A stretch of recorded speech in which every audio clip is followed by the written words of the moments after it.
Season 2 of Splitgate dropped on June 2nd, and we were more than eager to portal back in. This free-to-play arena shooter has some of the most innovative and dynamic gameplay in the genre, but the game only has so many tricks up its sleeve, and we were hoping to see a few more added with the new season. We tackle plenty of other multiplayer games, so to see how they all stack up in the free-for-all, make sure you're subscribed. You know the rules: shoot twice, portal once. We're here to let you know if Splitgate Season 2 is worth your time. The original concept of Halo with portals is still front and centre, and it is bliss. The gameplay melds wonderfully still and makes for some amazingly dynamic matches. We're mostly focusing on what's been added with Season 2, and unfortunately, it's not a lot. Matchmaking is getting a major overhaul this season. Bot lobbies will be less frequent, and this is a good thing. Human players are more dynamic, more difficult, and more fun to play against. The overhaul is coming in the next few weeks, and the devs have been open that this may be a rocky update. I appreciate the honesty and wish them the best with this overhaul. It's a big step in making the game better. There are no new maps this season. Abyss has had a fancy facelift, and I do like Abyss as a map, but for a live service game, even one in beta, this is unacceptable. Outside of the map editor for customs, only one new map has been added all year. Redoing maps to make them look and play better is a great idea, but it shouldn't come at the expense of new, unique play spaces. On the topic of maps, even with map voting, map rotation seems very limited. Club Silo, Atlantis, and Highwind, among others, were absent for the entirety of my review period. It felt like every other match was on Lava Well, and whilst I don't outright hate any of the maps in this game, I was getting bored by the lack of variety. The gameplay is good, but it is getting stale, and new arenas always help in delaying the staleness. I hope to see some new maps with Season 3. There are some new game modes to freshen things up. Hot Zones is a nice twist on King of the Hill, with one hill that needs to be held for a consecutive 30 seconds. Lockdown is total control from Halo, and I love total control from Halo. And Juggernaut is you versus the world to score points. These modes add onto Splitgate's massive roster and are greatly welcome. There have also been some long-term progression improvements with the new season. A pseudo prestige system has been added, which rewards commitment to the game, and there are long-term simple challenges to complete, like getting kills or killing enemies through portals. These are nice and simple and a great passive grind. You're always working towards something. There's a new battle pass to work through, and it is XP based, which I love. There are challenges that offer some great XP bonuses, and the system is very fair. I don't ever feel pressured to play anything I don't want to. At this point, Splitgate's gameplay is looking pretty good, if a little bland after a year. But I have to end this part of the review on a low note. I had so many crashes during my playtime that I almost just gave up. The game crashed in menus during matches when I tried to back out of a lobby and when I was browsing the store. It even crashed twice in one takedown game. This is absolutely unacceptable. I'll give the game some credit. I like the feature that allows me to rejoin the match I crashed in when I relaunched the game, but this whole mess destroys game flow. This was not an issue present in the previous seasons, and I hope that it is priority number one for a fix, because this sort of thing is game destroying. If anyone from 1047 is watching this, I think you have an amazing game here, but it's starting to buckle and it may just break. The core gameplay loop is fantastic, but it is starting to grow very stale, and the constant crashes absolutely destroy most of the will I had to play the game. Last season, we gave Splitgate the full 5 out of 5 for gameplay, and whilst that fantastic core is still there, we're dropping Splitgate to a 3 out of 5 for gameplay with Season 2. I hope with Season 3 we can reinstate the full score, but right now I'm very worried for the future of this game. The facelift of Abyss is fantastic. It's that simple. Textures are smoother and the map has a bolstered identity. Abyss was already a solid map, and Season 2 cranked it up even further. However, with this facelift arises a new issue. At this point, we have a few maps with facelifts and the rest as they came.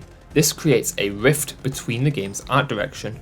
On one hand, you have these gorgeously textured and well put together maps, But now, in comparison, the old maps look like they were pulled from the PS3 era.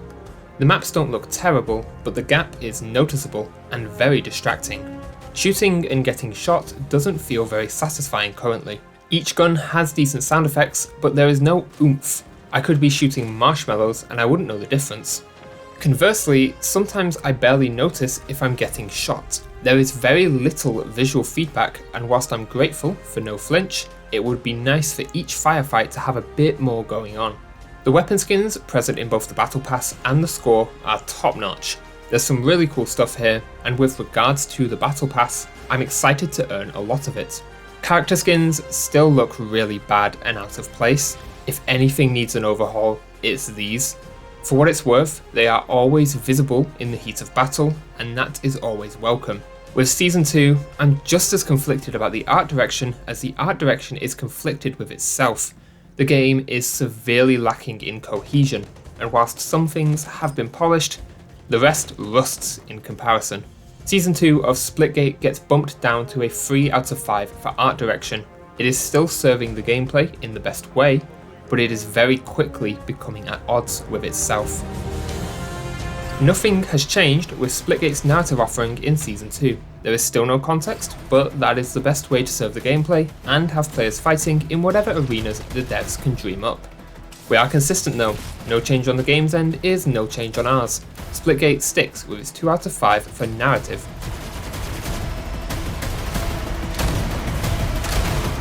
Everything from Season 1 is here and more. You've still got free reign with plenty of game modes in public matches, ranked, custom, and even a map editor for total control. If you need to brush up your skills, there's also some practice playlists. Settings have not changed, but last season we were super impressed with the level of tweaks, and the same is true now. We're not going to go through them all again, but you are getting plenty of serious tweaks and quality of life options with Splitgate. The major problem this season is the technical issues, and unfortunately, it's not just limited to the crashes. Matches take a very long while to start. You pick your modes, search for a match, get put into a waiting area, load into the match, then stand around for about a minute while the game gets ready. Games in Splitgate can be very short, and sometimes the downtime between matches is longer than the matches themselves. I'm hoping that this will be addressed with the matchmaking overhaul, but I cannot review a hypothetical product. We'll be coming back to this point with our Season 3 review. And yes, of course, we have the crashes. They ruined gameplay, and they also ruined the technical section of our review.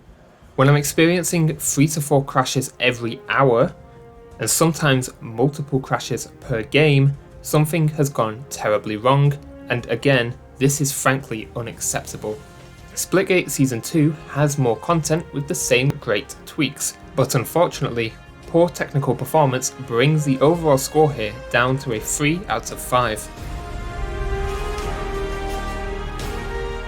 Splitgate has actually improved in regards to our commitment scale for Season 2. Bravo 1047. The reward for learning the game's systems is still there. Mastering the portals and shooting in tandem yields some excellent results and is always fun. I feel incredibly smart when I outplay someone, and I'm constantly wanting to invest time and improve at the game. Matches last between 5 to 15 minutes. It is super easy to fit games in or play for hours if you're not careful. Play sessions can be totally tailored. And in addition, you can select which playlists you want to filter out to make your perfect mosh pit.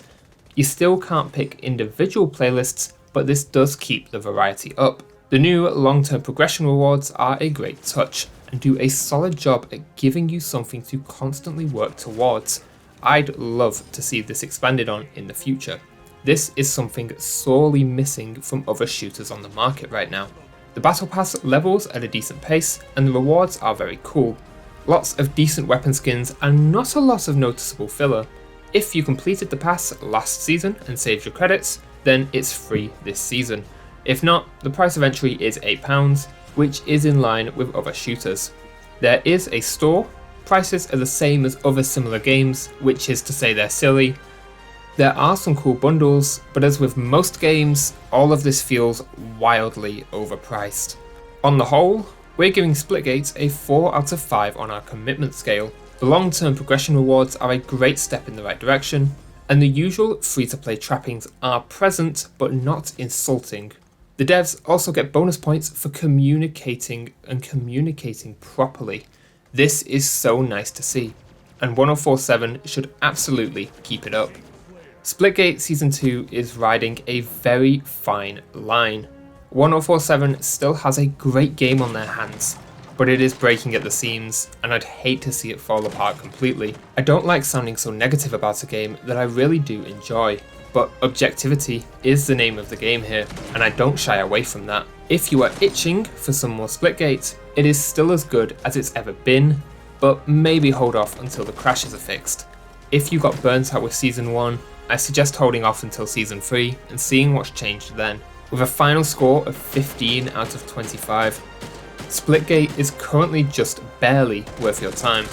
Splitgate is on the razor's edge of being worth your time. I'm genuinely concerned about the future of this game.